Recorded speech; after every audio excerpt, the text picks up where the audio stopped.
नमस्कार, KP news के Karnataka bulletin में आपका स्वागत है। मैं हूं अश्विनी आपके साथ। The ignorance of one voter in a democracy impairs the security of all. बिगिन a responsible citizen, we must vote on 7th में। चलिए शुरू करते हैं आज की खबरों का सिलसिला। उससे पहले एक नजर आज की सुर्खियों। हार के डर से मोदी गैर जिम्मेदाराना बयान दे रहे हैं, सिद्धरामैया ने कहा।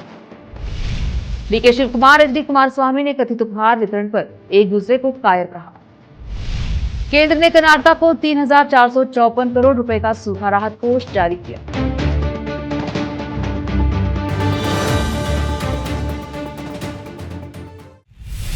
यह दावा करते हुए कि प्रधानमंत्री नरेंद्र मोदी चल रहे लोकसभा चुनाव के पहले चरण के बाद हताश हो गए हैं, जहां उन्हें एहसास हुआ कि भाजपा अपेक्षित संख्या में सीटें नहीं जीत पाएगी। सिद्धरामैया ने कहा कि पीएम मोदी गैर जिम्मेदार, असंवैधानिक बातें बनाना शुरू कर दिया है। अपनी रैलियों में अतार्किक बयान। शुक्रवार को विजयपुरा में कांग्रेस की एक रैली को संबोधित करते हुए सीएम ने कहा कि मुसलमानों पर मोदी की टिप्पणी और मुसलमानों के लिए आरक्षण का उनका विरोध बहुत भयावह और असंवैधानिक भी है।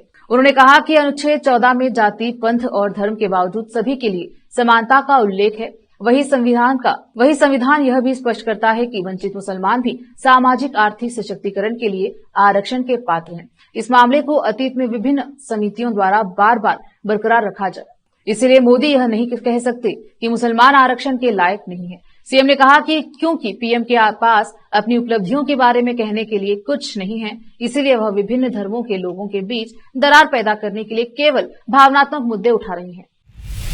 डीसीएम डीके शिव कुमार और जेडीएस के प्रदेश अध्यक्ष एचडी कुमारस्वामी के बीच राजनीतिक खींचातान शुक्रवार को भी जारी रहा और उन्होंने एक दूसरे को कायर कहा। शिव कुमार ने अपने छोटे भाई और डीके सुरेश को निर्वाचन क्षेत्र से कांग्रेस उम्मीदवार के लिए प्रचार किया, जबकि कुमारस्वामी ने भाजपा के टिकट पर चुनाव लड़ रहे अपने बहनोई डॉक्टर सीएन मंजुनाथ के लिए प्रचार किया। कुमारस्वामी ने आरोप लगाया कि शिव कुमार ने बेंगलुरु ग्रामीण लोकसभा क्षेत्र में रात में कायरों की तरह मतदाताओं को उपहार कूपन बांटे, क्योंकि वह चुनाव का सामना नहीं कर सकते थे। मतदाताओं को कथित तौर पर बांटे जा रहे 10,000 रुपए के कूपन पर शिव कुमार ने कहा, कम से कम प्रतिद्वंदी हमसे डर रहे हैं। कुमारस्वामी को बेंगलुरु ग्रामीण से चुनाव लड़ना चाहिए था, लेकिन वह कायरों की तरह मंड्या भाग गए। कुमारस्वामी ने पलटवार करते हुए कहा, राणा हेडी कायर मैं नहीं हूं, बल्कि वे लोग हैं जो चुनाव लड़ने से डरते हैं। जो शख्स रात में गया और लोगों को क्यूआर कोड वाले गिफ्ट बांटे, वह कायरता की बात कर रहा है। उन्होंने कहा कि पूरी रात 505 रुपए माले महादेश्वर मंदिर के लड्डू और गारंटी कार्ड बांटे गए। कार्ड बांट रहे कांग्रेस कार्यकर्ताओं को जेडीएस और बीजेपी कार्यकर्ताओं ने रोक दिया और इसे डिप्टी कमिश्नर और चुनाव अधिकारियों के संज्ञान में लाया। उन्होंने कहा कि कोई कार्यवाही नहीं की। बेंगलुरु ग्रामीण में स्वतंत्र और निष्पक्ष चुनाव नहीं हो रहे हैं। शिव कुमार ने कहा कि पार्टी केवल घोषणा पत्र बांट रही है, कुमारस्वामी को कोई शर्म नहीं है, वह और मुनिरत्ना गोल्ड कार्ड दे रहे हैं, हम केवल अपने घोषणा पत्र कार्ड बांट रहे हैं। कांग्रेस कार्यकर्ताओं पर आईटी छापे पर शिव कुमार ने कहा, एक आईटी अधिकारी ने कांग्रेस के एक ब्लॉक नेता को भाजपा में शामिल होने के लिए कहा। उन्होंने सुरेश के ड्राइवर की पत्नी और बच्चों के साथ मारपीट की। मैं शिकायत दर्ज कराने के लिए डीजी से मिलूंगा। वित्त मंत्रालय के एक बयान में कहा गया है कि गृह मंत्री अमित शाह की अध्यक्षता वाली उच्चाधिकार समिति ने सूखा राहत खरीफ 2023 के लिए धन जारी करने को मंजूरी दे दी। कर्नाटक सरकार ने सूखा राहत कार्यों के लिए केंद्र से 18,174 करोड़ रुपए की मांग की थी, जिसमें बारिश की विफलता के कारण अपनी फसल बर्बाद करने वाले किसानों को मुआवजे के रूप में 5,662 करोड़ रुपए भी शामिल थे। फंड जारी करने में देरी के कारण केंद्र और कर्नाटक की कांग्रेस सरकार के बीच वाकयुद्ध छिड़ गया। कर्नाटक सरकार ने केंद्र पर दक्षिणी राज्य के प्रति सौतेला रवैया अपनाने का आरोप लगाया, जबकि केंद्र सरकार ने कहा कि कर्नाटक सरकार के राहत कार्यों के लिए राज्य आपदा राहत कोष में पर्याप्त धन उपलब्ध है। रोकते हैं समाचारों का सिलसिला, लेते हैं छोटा सा ब्रेक।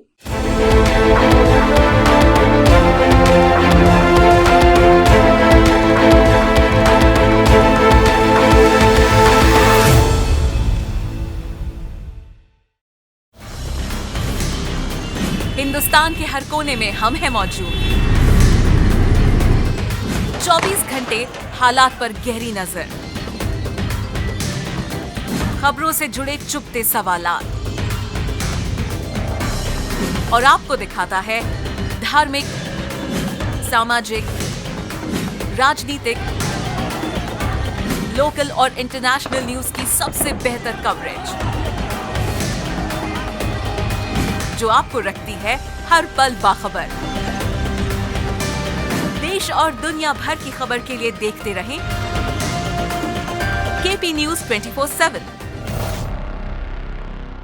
नूर एजुकेशन ट्रस्ट बीदर की ओर से चलाए जाने वाला Noor MEd and BEd college Bidar, recognised by NCTE Delhi and affiliated to Bidar University Bidar. Admission are open for the academic year 2023-24. विशेषज्ञ और सक्षम शिक्षकों द्वारा शिक्षा प्राप्त करने के लिए नूर एमएड एंड बीएड कॉलेज में दाखिला लें और शांत वातावरण में शिक्षा प्राप्त करें।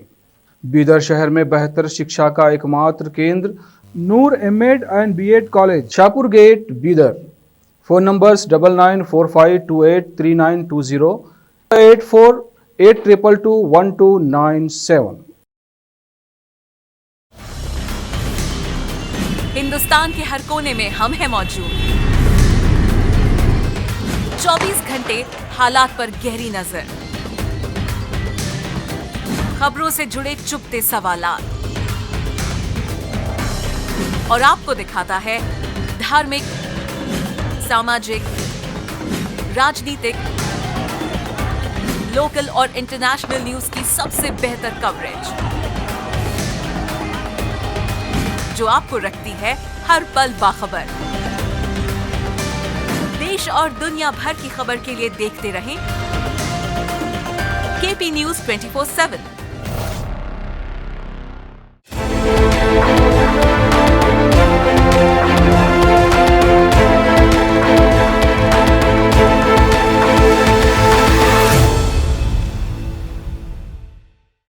ब्रेक के बाद स्वागत है आपका। देखते हैं समाचार।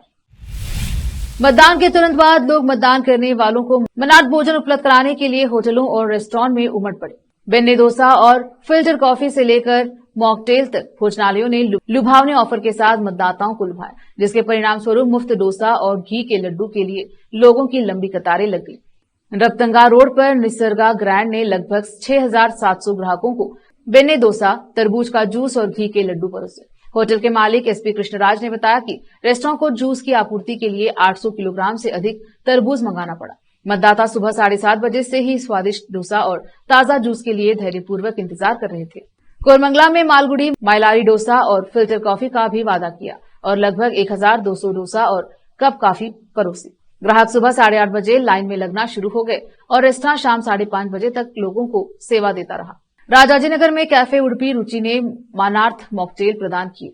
4000 से अधिक मतदाताओं को ताजा पुदीना, नींबू का रस और तरबूज का रस परोसा गया। शनिवार को ग्राहकों को बिलों पर 20% की छूट देंगे। पहली बार मतदाताओं के लिए विशेष छूट के साथ, जैसे सोशल और कड़ूबिसनहल्ली में डेक ऑफ ब्रूज में एक मनार्थ बियर। केंद्रीय मंत्री शोभा करंदलाजे ने शुक्रवार कर्नाटका के मुख्यमंत्री सिद्धरामैया पर कटाक्ष करते हुए कहा कि वह प्रधानमंत्री मोदी के खिलाफ बोल रहे हैं क्योंकि वह निराश है। बेंगलुरु उत्तर लोकसभा उम्मीदवार ने बताया, पूरा देश नरेंद्र मोदी के साथ खड़ा है, केवल सिद्धरामैया ही हैं जो मोदी के खिलाफ बोल रहे हैं। उन्होंने लोगों से अपील की है कि वे अपने मताधिकार का प्रयोग करें क्योंकि आज लोकतंत्र का जश्न मनाने का दिन है। यह लोकतंत्र का त्योहार है। केंद्रीय कृषि एवं किसान कल्याण राज्य मंत्री ने कहा, चुनाव तय करेगा कि हमारा अगला प्रधानमंत्री कौन होगा। अगर आप मोदी को प्रधानमंत्री बनाना चाहते हैं तो आपको मतदान केंद्रों पर जाना चाहिए। उन्होंने कहा कि उन्हें उम्मीद है कि मौजूदा लोकसभा चुनाव में NDA 400 सीटों का आंकड़ा पार कर लेगी क्योंकि लोग देश के विकास और सुरक्षा के लिए मोदी के साथ खड़े हैं। कर्नाटका के उप मुख्यमंत्री DK शिवकुमार की बेटी ऐश्वर्या ने कहा है कि उनका राजनीति में शामिल होने का कोई इरादा नहीं है। बेंगलोर में अपना वोट डालने के बाद ऐश्वर्या ने कहा, मेरा राजनीति में शामिल होने का कोई इरादा नहीं है। मैं एक शिक्षाविद हूं और मुझे ऐसा करने में खुशी होती है। भारत को गौरवान्वित करने के लिए हर किसी को अलग अलग क्षेत्रों में काम करने की जरूरत है और मैं उस क्षेत्र में काम कर रही हूं जिसकी अभी जरूरत है। ऐश्वर्या DKS हेगड़े ने भी अपने चाचा और कांग्रेस सांसद DK सुरेश का समर्थन किया, जो बेंगलुरु ग्रामीण संसदीय क्षेत्र से चुनाव लड़ रहे हैं। DK सुरेश कर्नाटका से एकमात्र कांग्रेस सांसद हैं। लोकसभा 2019 चुनाव में बीजेपी ने 28 में से 25 सीटें जीतकर राज्य में परचम लहराया। वोट डालने के बाद ऐश्वर्या DKS हेगड़े ने कहा, आज यह देश के बारे में है। देश बढ़ेगा तो मैं या कोई भी व्यक्ति बढ़ेगा। मैं कांग्रेस लोकसभा चुनाव के बारे में नहीं जानती, लेकिन मुझे पूरा विश्वास है कि मैं 4 जून को अपने चाचा के साथ जश्न मनाऊंगी। बीजेपी के राष्ट्रीय अध्यक्ष JP नड्डा ने कलबुर्गी में एक रोड शो के बाद एक चुनावी रैली को संबोधित किया। सभा को संबोधित करते हुए नड्डा ने कहा कि मौजूदा लोकसभा चुनाव में मतदाताओं के सामने 2 विकल्प हैं। नड्डा ने कहा, या तो आप मतदाता मजबूर या फिर मजबूत सरकार को चुनेंगे। केंद्र सरकार ने पाकिस्तान में सर्जिकल स्ट्राइक करके धारा 370 को हटाकर और मुस्लिम महिलाओं को 3 तलाक से सफलतापूर्वक मुक्ति दिलाकर अपनी ताकत साबित की है। उन्होंने कहा कि पिछली कांग्रेस सरकारें हालांकि पाकिस्तान और कश्मीर में अलगाववादियों के सामने झुकी। उन्होंने यह भी कहा कि मतदाताओं के सामने विकल्प यह है कि या तो वह ऐसी सरकार चुने जो साफ सुथरी हो या ऐसी सरकार जो भ्रष्ट हो। उन्होंने कहा कि इंडिया ब्लॉक के अधिकांश नेता विभिन्न घोटालों के लिए या तो जमानत पर हैं या जेल में हैं। उन्होंने कहा कि इंडिया ब्लॉक के नेताओं ने अपने घोटालों के लिए जमीन, पानी और आकाश को भी नहीं छोड़ा है। नड्डा ने बीजेपी सरकार की उपलब्धियां गिनाई और कहा कि भारत आर्थिक रूप से मजबूत हुआ है। उन्होंने विस्तार से बताया कि हमारा देश जो कई वस्तुओं का आयात कर रहा था, अब न केवल खाद्यान्न बल्कि दवा भी निर्यात कर रहा है। अगर एनडीए सत्ता में आती है तो वह 3 साल में गरीबों के लिए 3 करोड़ घर बनाने के लिए कदम उठाएगा। 70 साल से अधिक उम्र के सभी वरिष्ठ नागरिकों को बड़ी बीमारियों के लिए सालाना 5 लाख रुपए तक का चिकित्सा उपचार प्रदान करेगा और पीने के पानी की आपूर्ति करेगा। जल जीवन मिशन के तहत घर घर में नल के माध्यम से नड्डा ने लोगों से मौजूदा चुनाव में कांग्रेस को आराम देने और भारी जनादेश के साथ एनडीए सरकार को फिर से चुनने के लिए कहा। फिर से एक नजर आज के मुख्य समाचारों पर। हार के डर से मोदी गैर जिम्मेदाराना बयान दे रहे हैं, सिद्धरामैया ने कहा। डीके शिव कुमार, एचडी कुमारस्वामी ने कथित उपहार वितरण पर एक दूसरे को कायर कहा। केंद्र ने कर्नाटक को 3,454 करोड़ रुपए का सूखा राहत कोष जारी किया।